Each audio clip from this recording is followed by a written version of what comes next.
출근길 묵상 365 2021년 8월 6일 울어도 못하네. 지금은 아이들이 많이 커서 제가 야단을 맞기도 합니다만 예전에 아이들이 어릴 때 다투거나 잘못을 하여 야단을 칠 때가 종종 있었습니다. 그때마다 아내는 아이들의 잘못을 확인하고 꾸지람을 들은 이유를 자기 입으로 말하게 하면서 사과하게 했습니다. 억울하게 야단을 맞는 것이 아니라는 사실을 깨닫게 하고 아이들이 제대로 화해하게 하기 위함이었습니다. 하나님 앞에서 회개할 때도 비슷한 점이 있다고 봅니다. 그저 감정적으로만 반응하여 실컷 울어서 마음이 시원해지면 용서받는 것은 아닙니다. 물론 정서적인 반응이 회개의 한 요소이기도 합니다.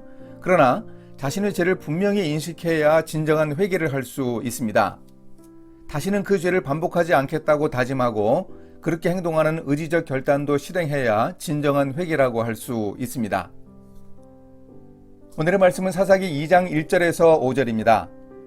여호와의 사자가 길갈에서부터 복임으로 올라와 말하되 내가 너희를 애굽에서 올라오게 하여 내가 너희의 조상들에게 맹세한 땅으로 들어가게 하였으며 또 내가 이르기를 내가 너희와 함께 한 언약을 영원히 어기지 아니하리니 너희는 이 땅의 주민과 언약을 맺지 말며 그들의 제단들을 헐라하였거늘 너희가 내 목소리를 듣지 아니하였으니 어찌하여 그리하였느냐. 그러므로 내가 또 말하기를 내가 그들을 너희 앞에서 쫓아내지 아니하리니 그들이 너희 옆구리에 가시가 될 것이며 그들의 신들이 너희에게 올무가 되리라 하였노라. 여호와의 사자가 이스라엘 모든 자손에게 이 말씀을 이르매 백성이 소리를 높여 운지라. 그러므로 그곳을 이름하여 복임이라 하고 그들이 거기서 여호와께 제사를 드렸더라.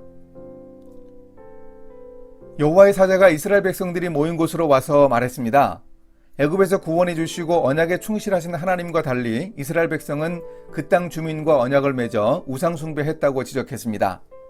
영원히 언약을 어기지 않고 신실하신 하나님이 이스라엘 백성들의 근본적인 문제가 무엇인지 정확하게 지적하셨습니다. 이스라엘 백성들이 하나님과 맺은 언약에 신실하지 못했습니다.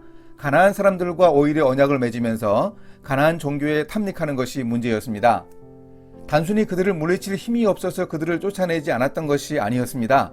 하나님을 믿는다면서도 그 가나안 사람들의 신들도 믿고 싶었던 겁니다. 하나님과 맺은 언약에 신실하지 않은 이스라엘 백성들을 향해 하나님은 그들의 죄에 대한 보응을 말씀하셨습니다. 가나안 사람들을 쫓아내지 않았으니 그들이 이스라엘 백성들의 옆구리에 가시가 될 것이라고 하셨습니다. 가나안 사람들이 섬기는 신들은 이스라엘 백성들에게 올무가 될 것이라고 하셨습니다.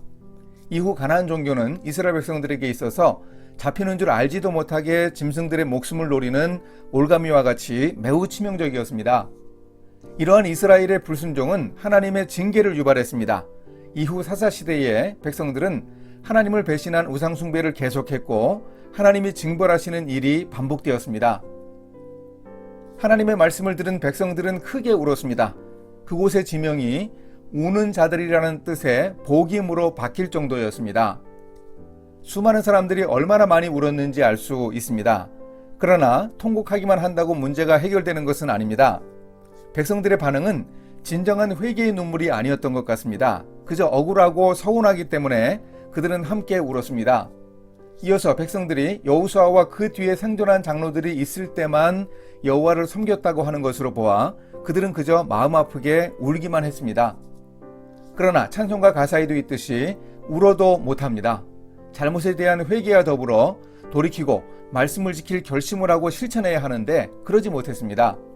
그들이 만약 진정으로 회개했다면 암흑시대와도 같은 사사기는 전혀 다른 역사 기록을 남겼을 것입니다. 이제 이후 사사기 역사를 통해 우리가 이 사실을 확인할 수 있습니다. 이렇게 실천하겠습니다. 하나님은 언제나 언약에 신실하십니다. 문제는 이스라엘 백성들이 언약에 불성실했다는 점입니다. 오늘 우리도 하나님의 뜻을 어긴 불순종을 진정으로 회개합니다. 감정적이고 정서적 반응만이 아닌 삶의 변화를 가져오는 참된 회개를 통해 하나님의 뜻을 실현할 수 있도록 노력하겠습니다. 함께 기도하십니다. 죄를 용서해 주시는 하나님, 어느 시대 어떤 크리스천들에게나 하나님의 말씀대로 행하는 문제는 힘든 숙제입니다. 하나님이 저의 잘못을 꾸짖으실 때 진정으로 회개하며 돌이킬 수 있게 도와주소서. 우리 공동체의 문제를 지적해 주실 때 하나님의 뜻에 수긍하며 회개할 수 있는 용기를 주소서. 예수님의 이름으로 기도합니다. 아멘.